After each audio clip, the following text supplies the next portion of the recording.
Assalamualaikum warahmatullahi wabarakatuh. Perkenalkan, nama saya Lintang Nisa Dewi, NPM 213507032.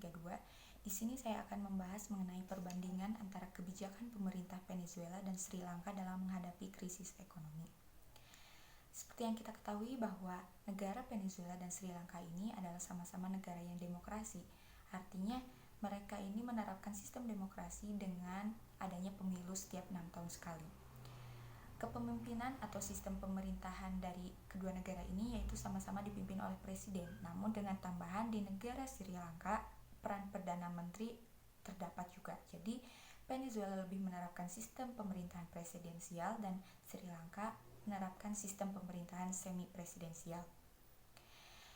Dalam kasus serupa juga antara Venezuela dan Sri Lanka, mereka sama-sama negara yang menghadapi krisis ekonomi yang disebabkan oleh ketidakmampuan mereka dalam membayar utang luar negeri.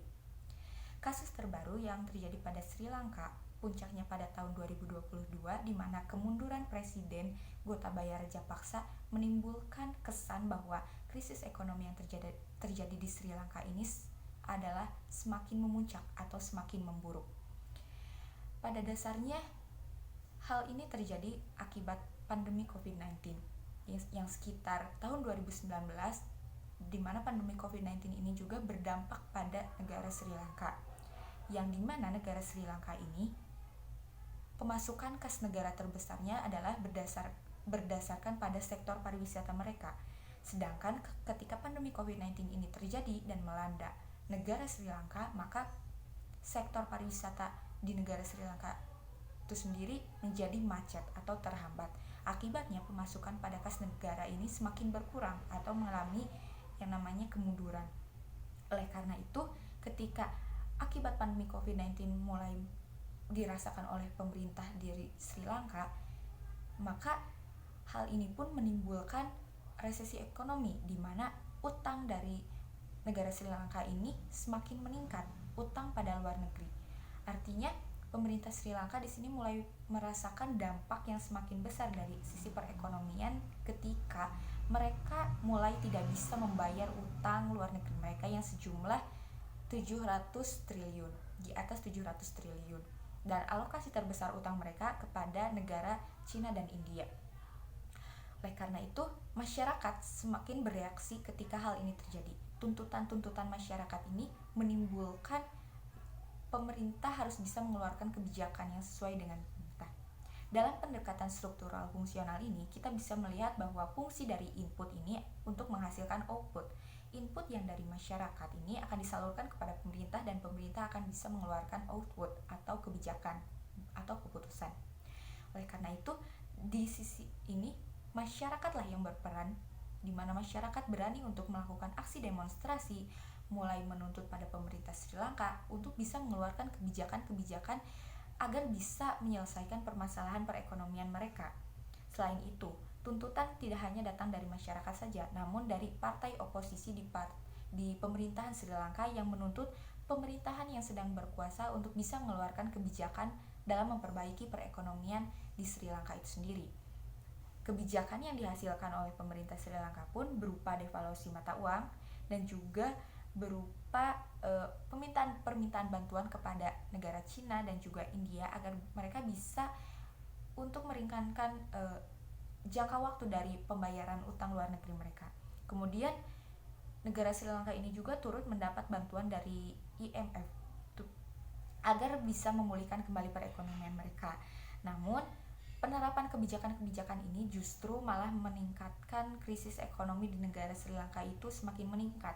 Kebutuhan pokok pangan yang terus meningkat harganya dan juga sumber daya energi yang semakin mahal, pemadaman listrik yang berjam-jam membuat masyarakat semakin panik dan juga resah.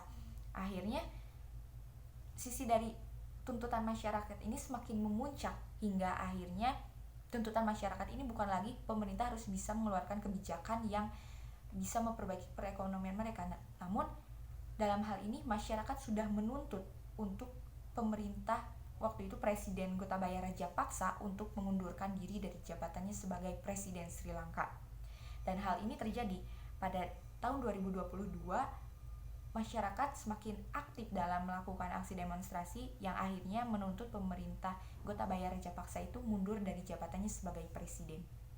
Dan hal ini juga terjadi di mana krisis di Venezuela tahun 2017 yang disebabkan akibat jatuhnya harga minyak bumi di dunia menuntut pemerintah Venezuela untuk mengeluarkan kebijakan-kebijakan yang dalam artian sebab dari krisis Venezuela ini adalah di mana negara Venezuela ini hanya mengandalkan komoditas ekspor minyak bumi yang dimana 95% pemasukan kas negara pada negara Venezuela ini adalah dari hasil ekspor minyak bumi.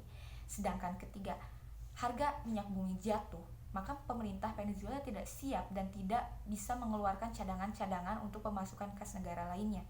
Akibatnya gerakan mahasiswa, tuntutan masyarakat semakin masif untuk menyuarakan pendapat mereka kepada pemerintah dan menuntut pemerintah untuk bisa mengeluarkan kebijakan. Kebijakan-kebijakan pemerintah Venezuela pun yang dikeluarkan misalnya yaitu deficit spending, di mana pemerintah Venezuela menekankan kebijakan pengeluaran negara harus lebih besar dibandingkan penerimaan negara dengan mengeluarkan banyak subsidi-subsidi. Kemudian kebijakan pemerintah Venezuela juga tidak luput dari meminta bantuan kepada negara Rusia dan juga Cina. Kemudian ada juga pemerintah Venezuela yang mengeluarkan kebijakan untuk meningkatkan penyebaran uang. Namun hal ini justru menyebabkan tingginya tingkat inflasi dan hal ini menimbulkan perekonomian di Venezuela semakin jatuh dan terpuruk.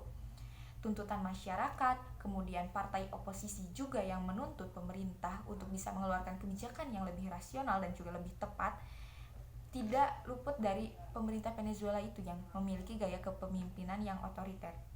Pemerintah Venezuela yang saat itu dipimpin oleh Nicolas Maduro justru mengeluarkan kebijakan-kebijakan yang sebelumnya pernah digunakan oleh presiden sebelumnya, yaitu Hugo Chavez. Dan ketika pada masa Hugo Chavez mengalami kegagalan, pemerintah Maduro tidak mengambil pelajaran apa yang harus dikoreksi atau apa yang harus dievaluasi. Namun mereka menerapkan kebijakan yang sama yang justru menimbulkan semakin terpuruknya perekonomian di negara Venezuela itu sendiri. Namun, perbedaan di antara negara Sri Lanka dan Venezuela dalam hal ini adalah tuntutan masyarakat tidak sampai membuat pemerintah atau presiden Venezuela ini turun dari pemerintahan. Namun, pemerintah di Venezuela ini masih bisa bertahan sampai sekarang. Dan kesamaan antara Sri Lanka dan Venezuela hingga saat ini adalah mereka sama-sama masih sedang menata perekonomian mereka kembali, bangkit dari keterpurukan ekonomi dan juga bangkit dari pandemi COVID-19, terkhusus dari negara Sri Lanka itu sendiri. Kemudian di negara Venezuela mereka mulai mengembangkan komoditas-komoditas di luar ekspor minyak bumi. Mereka mulai mengembangkan 15 komoditas ekspor lainnya di luar minyak bumi seperti perikanan, perkebunan, dan lain-lain.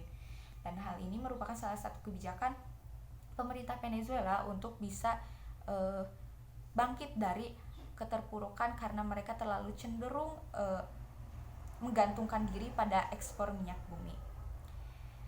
Oleh karena itu, Venezuela dan Sri Lanka memiliki kesamaan tentang bagaimana tuntutan masyarakat ini bisa menimbulkan atau bisa mempengaruhi pemerintah untuk bisa mengeluarkan kebijakan-kebijakan mengenai atau menanggapi tuntutan yang mereka sampaikan. Terima kasih, saya Lintang Yunisa Dewi. Wassalamualaikum warahmatullahi wabarakatuh.